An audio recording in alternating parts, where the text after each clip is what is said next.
இது கர்த்தர் அவருடைய மேய்ச்சலின் ஆடுகளுக்கு இந்த மார்க்கத்தில் வழி நடத்தி கொண்டு போகிறார். புறம்பே இருள் இருக்கா, கவலைப்படாதே, உனக்குள்ளே நான் இருக்கேன் வெளிச்சம். இந்த வெளிச்சம் தான் போதுமே உனக்கு.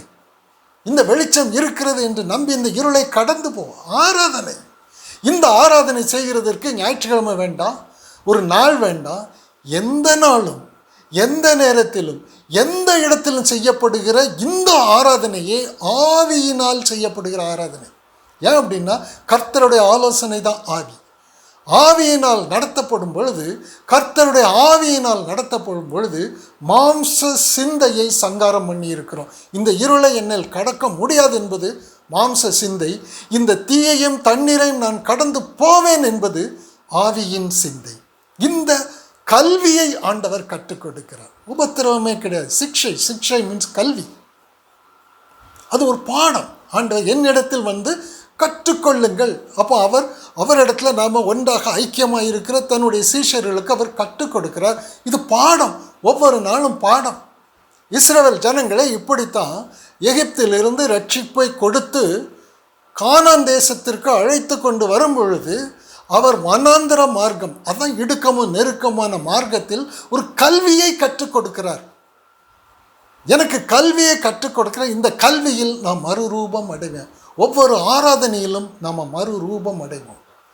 மாம்ச சிந்தையை ஆவியின் சிந்தையை கொண்டு அழிக்கும் பொழுது இருளில் நாம் தைரியமாக கிறிஸ்து தரித்து கொண்டிருக்கிறேன் என்கிற நம்பிக்கையில் நாம் கடந்து போகிறது ஆராதனை. அது மறுரூபப்படுத்தும், என்னை மறுரூபம், கர்த்தருடைய ரூபத்துக்கு மாற்றும். இதுதான் கல்வி. இந்த கல்வியில் நாம் மறுரூபம் அடைவோம். அதுதான் மகிமை. மகிமையின் மேல் மகிமை அடைகிறது என்றால் விசுவாசத்தின் மேல் விசுவாசம். நம்ம நம்புகிறோம், என்னில் இருக்கிறது கிறிஸ்து, நான் இல்லை. இந்த தீயை என்னால் கடக்க முடியும், இந்த தண்ணீரை என்னால் கடக்க முடியும். இதுதான் புத்தியுள்ள ஆராதனை, மறுரூபம் அடைகிற ஆராதனை. மற்ற மாம்ச பிரகாரமான எந்த ஒரு ஆராதனைக்கும் ஒரு இடம் வேணும், ஒரு காலம் வேணும். இதுக்கு இடமும் வேண்டாம், காலமும் வேண்டாம். ஆண்டவர் வழி நடத்துகிற அந்த மார்க்கத்தில் அவர் எனக்கு கொடுக்கிற ஆலோசனை நான் அப்படியே நம்பணும்.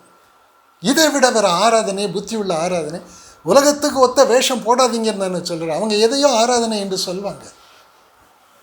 பாடுகிறது ஆராதனை, பைபிள் வாசிக்கிறது, ஜெபம் பண்ணுறது, பிரசங்கம் பண்ணுறது, சபை கொடுக்கிறது ஆராதனை என்று சொல்வாங்க. ஆண்டவர் சொல்லலை, ஆவியானவர் சொல்லவே இல்லை. ஆவியானவர் சொல்லவே இல்லை. அந்த இடத்துல மனத்தெளிவு வேணும். அந்த ஆராதனை பண்ணிவிட்டு நான் இடர்கள் அடையாமல் இருக்க முடியுமா? ஆனால் இந்த ஆராதனை பண்ணுவோமானால் இடர்கள் இருக்காது. அது இடரலை ஜெயிக்கிற ஆராதனை, துக்கத்தை ஜெயிக்கிற ஆராதனை, கஷ்டத்தை, உபத்திரவம் என்று சொல்லப்படுகிற சூழ்நிலைகளை மேற்கொள்ளுகிற ஆராதனை. இதுதான் கிறிஸ்துவுக்கு நமக்கு கொடுக்கப்பட்டிருக்கிறது. உன்னில் வெளிச்சம் இருக்கா? உன்னில் கிறிஸ்து இருக்கிறாரா? இஸ்ரவேல் ஜனங்களை வழிநடத்தி கொண்டு வரும் பொழுது இந்த சத்தியம், இந்த ஆலோசனைக்கு அவங்க தங்களை ஒப்பு கொடுக்கவே இல்லை. அதில் ஒரு சம்பவத்தை பார்க்கலாம். பழைய உடன்படிக்கையில் எண்ணாகமம் புஸ்தகம் 14வது அதிகாரம், எண்ணாகமம் புஸ்தகம் 14வது அதிகாரம் முதல் வசனத்தில் இருந்து.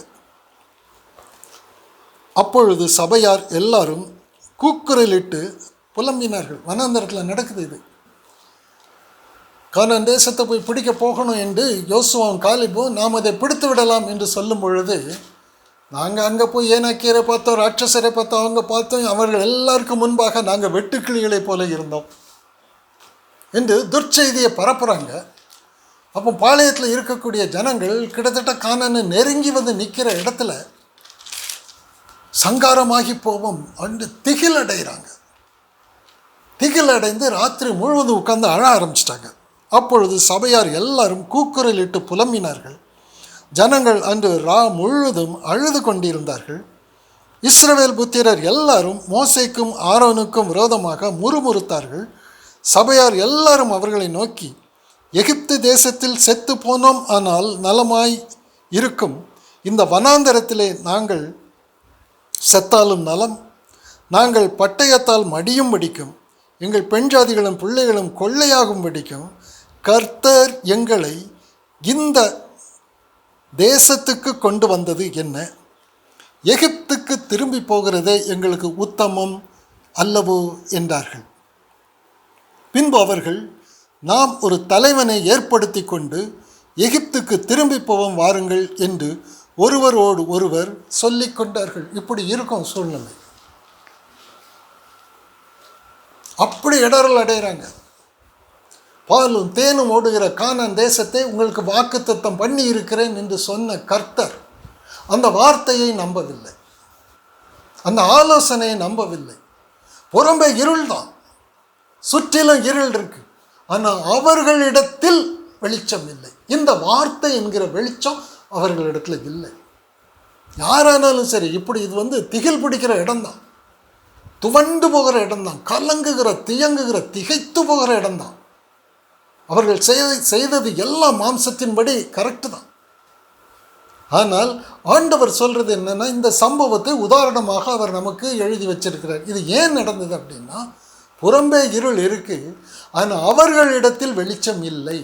நான் வெளிச்சத்தை அவர்களுக்கு கொடுத்திருந்தேன், வார்த்தையை அவர்களுக்கு கொடுத்திருந்தேன். அந்த வெளிச்சம் அவர்களுக்கு வெளிச்சமாக தெரியவில்லை. இதை கொண்டு இந்த சூழ்நிலையை மேற்கொள்ள முடியும் என்று அவர்கள் நம்பவில்லை. அவிசுவாசம். அவர்கள் அழிந்து போனதற்கு காரணம் அவிசுவாசத்தினால் அவர்கள் இளைப்பாறுதலுக்குள் பிரவேசிக்கவில்லை, கானானுக்குள் பிரவேசிக்கவில்லை என்று சொல்கிறார். இந்த அவிசுவாசம் வரும். ஜீவனுள்ள தேவனை விட்டு விலகுறதற்கு ஏதுவான அவிசுவாசம் உள்ள பொல்லாத இருதயம் வெளிப்படும். இருதயத்தில் அவிசுவாசம் உள்ள பொல்லாத இருதயம்தான் இருள். அங்கே இருக்கிறது மனுஷ சிந்தை, அங்கே கர்த்தருடைய சிந்தை இல்லை, கிறிஸ்து இல்லை. அவங்க எப்படி இடர்கள் அடையத்தான் செய்வாங்க. ஆபிரகாமோட தேவன் பேசும்போது அவருடைய வாழ்க்கை முழுவதும் இருள் தானே. உன் பிள்ளைகள் எப்படி இருக்குன்னு உனக்கு தெரியுமா? தெரியாது. நீ அழுகிறதுக்கு எதாவது காரணம் உண்டானா? கிடையாது. உன் பிள்ளைகளை உன்னால் எண்ண முடியுமா? வானத்து நட்சத்திரங்களை எண்ண முடியுமா? சமுத்திரத்தின் மணலை எண்ண முடியுமா? அப்படிப்பட்ட சந்ததியாக உனக்கு சந்ததி உண்டு என்பது உனக்கு தெரியாது.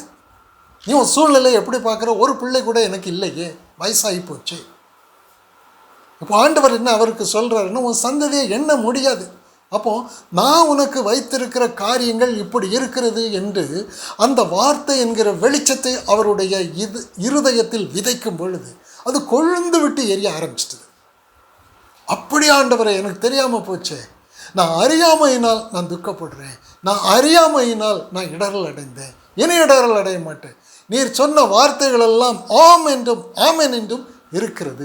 இந்த காலத்தை நான் பார்க்க மாட்டேன், அந்த வார்த்தையின் நிறைவேறுதல் உண்டு என்று இதான் நம்புகிற இந்த நம்பிக்கையே வெளிச்சம், பலி, காணிக்கை, ஆராதனை, மறுரூபம், தேவ நீதி. இதில் இளைப்பாறுதல் நிச்சயமாக இருக்கும்.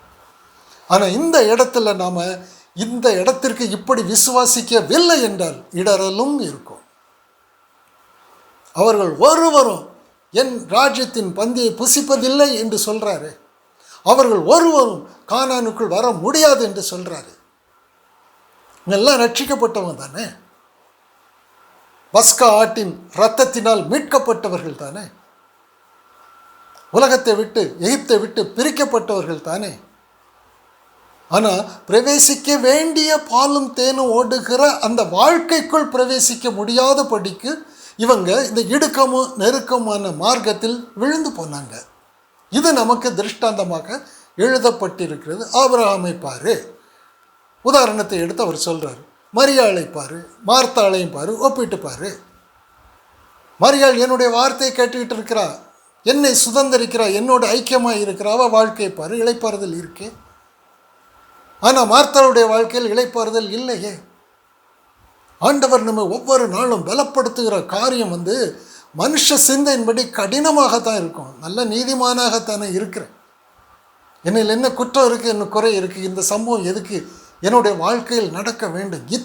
ஒரு நெருக்கமா, ரெண்டு நெருக்கமா, எப்பக்கத்தில் நெருக்கம், அதுக்கு ஒரு முடிவே இல்லையே.